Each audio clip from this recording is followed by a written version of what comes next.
क्या आपने कभी सोचा है कि दुनिया में जंगें ख़त्म क्यों नहीं होती? क्या वजह है कि एक जंग ख़त्म होती नहीं है, दूसरी शुरू हो जाती है और आए दिन बार बार हमें यही चीज़ देखने को मिलती है। ये सब कुछ एक प्लान के तहत हो रहा है, जिसके पीछे दुनिया की बड़ी बड़ी वेपन इंडस्ट्रीज़ हैं, जो इंसानों की जानों के बदले अरबों डॉलर कमा रही हैं। आप शायद सोच रहे होंगे कि ये वेपन इंडस्ट्रीज़ क्या हैं। ये वो कंपनियां हैं जो टैंक, फाइटर जेट, मिसाइल, बम, ड्रोन और दूसरे हथियार बनाती हैं। ये कंपनियां सिर्फ तभी मुनाफा कमाती हैं जब दुनिया में कहीं ना कहीं जंग हो रही हो। यानी अगर दुनिया में अमन कायम हो जाएगा तो इनका तो बिजनेस ही खत्म हो जाएगा।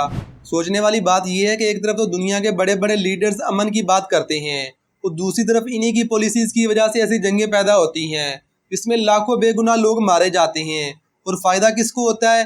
इन्हीं अशराफिया को, जिनके इन कंपनीज के अंदर शेयर होते हैं। ये वही घटिया खेल है जो हमें दिखाया नहीं जाता, लेकिन आज की इस वीडियो में हम आपको डिटेल से बताएंगे कि असल में ये वेपन इंडस्ट्रीज काम कैसे करती हैं, ये जंगों को कैसे और क्यों ख़त्म नहीं होने देती, और इनका दुनिया की इकोनॉमी और पॉलिटिक्स पर कितना कब्जा है, और सबसे बढ़कर इसके नतीजे में नुकसान किसका होता है।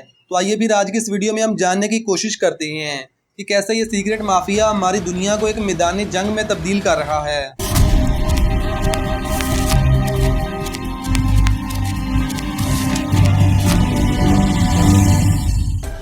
आप पिछले 10 सालों में दुनिया का कोई भी बिजनेस उठाकर देख लें, इसमें ग्रोथ का रेशो 4 से 5% पर ईयर होगा।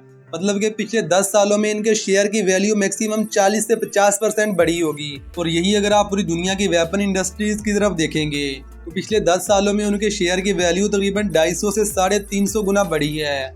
और हैरानकुन हकीकत तो ये है कि इनमें से ज़्यादातर कंपनियां अमेरिका और यूरोप में हैं। वेपन इंडस्ट्री हर साल खरबों डॉलर कमाती है और सिर्फ अमेरिका हर साल 800 बिलियन डॉलर अपने डिफेंस पर लगाता है, जो पाकिस्तान जैसे मुल्क की जीडीपी के 2 गुना से भी ज़्यादा है। अभी ये पैसा जाता कहाँ पर है? ये पैसा इन्हीं कंपनीज की जेब में जाता है।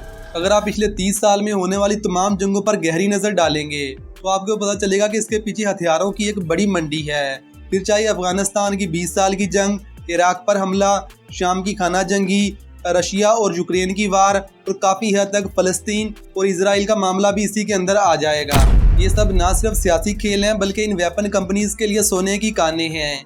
जितना हथियार बेचेंगे उतना ज़्यादा मुनाफा होगा। इन कंपनीज के लिए अमन का मकसद बिजनेस का खात्मा है, इसलिए जितनी भी बड़ी बड़ी सुपर पावर हैं ये अमन की बात तो करते हैं, लेकिन ये पॉलिसीज ऐसी बनाती हैं जो तनाज़ात को मज़ीद बढ़ा देती हैं। जब भी जंग होती है और उस जंग में जितने भी हथियार इस्तेमाल होते हैं वो आम लोगों के टैक्स के पैसों से खरीदे जाते हैं। और अफसोस की बात तो ये है कि उस जंग में वही आम लोग मारे जाते हैं। और इससे भी बड़े दुख की बात यह है कि वो अशराफिया जो पॉलिसी मेकर होते हैं और जिनकी गलत पॉलिसी की वजह से जंग होती है, उन लोगों के खुद के इन वेपन कंपनीज के अंदर शेयर होते हैं। और जब भी जंग होती है तो इनको वहाँ से प्रॉफिट होता है। अभी आप अमेरिका को ही देख लें, जो पूरी दुनिया में सबसे ज़्यादा असला बेचता है, और उसके बाद रूस, फ्रांस, बरतानिया और चाइना आते हैं। अभी अमेरिका कहने को तो एक डेमोक्रेटिक कंट्री है जहाँ पर पाकिस्तान की तरह खुलेआम करप्शन करना तो अलाउ नहीं है, और शायद इसी वजह से उनके पॉलिटिशियन के नाम दुबई और पैनमा जैसी लीग्स के अंदर नहीं आते। लेकिन अमेरिका में भी जो भी हुकूमत में आता है उसे पैसा तो बनाना है, क्योंकि इलेक्शन में काफ़ी खर्चा होता है। तो ऐसे में वो चाहते हैं कि दुनिया में कहीं ना कहीं जंग होती रहे और वो यूएस एड के ज़रिए से यूक्रेन और इसराइल जैसे ममालिक को बिलियंस ऑफ डॉलर देते रहें, जो कि असल में अमेरिका के आम लोगों के टैक्स का पैसा है। और ये इन पैसों से इन्हें ऐसी कंपनी से हथियार खरीदने के लिए कहते हैं जो या तो इनकी अपनी हो, या फिर उस कंपनी में इनके पॉलिटिशियन के शेयर हों, या फिर वो कंपनीज इनकी पार्टी को चंदा देती हों। जैसे कि अभी अमेरिका हर साल बिलियंस ऑफ डॉलर इसराइल को देता है। तो अभी इसराइल जितने भी हथियार गजा के अंदर इस्तेमाल करता है, अभी इसराइल का टोटल जो डिफेंस है उसमें से 92% अमेरिका से आता है। और अमेरिका हर साल तकरीबन 4 से 5 बिलियन डॉलर हथियार खरीदने के लिए इसराइल को देता है। लेकिन यहाँ पर सवाल ये उठता है, जब इन वेपन इंडस्ट्रीज ने पूरी दुनिया की पॉलिटिक्स को कंट्रोल किया हुआ है तो ऐसे में आम लोग खामोश क्यों बैठे हुए हैं? क्योंकि जंग भले पूरी दुनिया में कहीं भी हो, नुकसान हमेशा आम लोगों का होता है। तो इसका जवाब है मीडिया और प्रोपेगेंडा। जंग को बेचने के लिए मीडिया का किरदार बहुत ही अहम है, क्योंकि खबरें इस तरह बनाकर चलाई जाती हैं कि आम लोगों को लगे कि जंग बहुत ही ज़रूरी है और एक मुल्क को दूसरे मुल्क का दुश्मन बनाकर पेश किया जाता है। और ये प्रोपेगेंडा खबरों, फिल्मों, ड्रामों और हत्ता के सोशल मीडिया के जरिए से भी फैलाया जाता है ताकि अवाम के जहन को तैयार किया जाए तो जब आम आवाम जंग के लिए तैयार हो जाए तो फिर हुकूमत बड़ी आसानी से अरबों डॉलर हथियारों के ऊपर खर्च कर देती है। और आज के दौर में तो मीडिया ही डिसाइड करता है कि फलां इंसान के बारे में हमारी राय क्या होनी चाहिए। और ये चीज़ भी मैं आपको एक एग्जाम्पल से समझाता हूँ। नॉर्थ कोरिया के अंदर एक डिक्टेटर राज कर रहा है जिसका नाम है किंग जोंग वन। अभी आपने जब भी इसका नाम सुना होगा तो आपको हमेशा मीडिया पर यही दिखाया जाता है कि ये बहुत ही एक जालिम इंसान है, कि ये अपने अवाम के ऊपर बहुत ही जुल्म करता है, इसने न्यूक्लियर हथियार बनाकर रखे हुए और पूरी दुनिया को इससे खतरा है। मतलब उसकी इमेज बिल्डिंग इन लोगों ने ऐसे की हुई है कि जैसे कोई बहुत बड़ा राक्षस या फिर एक शैतान वहाँ पर बैठा हो। लेकिन दूसरी तरफ जब भी हम अमेरिका या बाकी यूरोपियन कंट्रीज के बारे में सोचते हैं तो हमें यही लगता है कि ये बहुत ही महज़िब माशरा है, जहाँ पर आवाम के हकूक़ का ख्याल किया जाता है, जहाँ पर आज़ादी इज़हार राय है, वो दूसरे लोगों पर जुल्म नहीं करते। हालांकि हकीकत में ना तो आप कभी अमेरिका के सदर से मिले हैं, ना ही आप यूरोप के सदर से मिले हैं, मतलब किसी दूसरी कंट्री के बड़े सदर से नहीं मिले, और ना ही आप नॉर्थ कोरिया के डिक्टेटर से मिले हैं। अभी हमारी उनको लेकर जितनी भी राय है, अभी अमेरिका को लेकर हमारी जो राय है या बाकी यूरोपियन कंट्रीज को लेकर हमारी जो राय है, ये भी मीडिया ने ही बनाई है।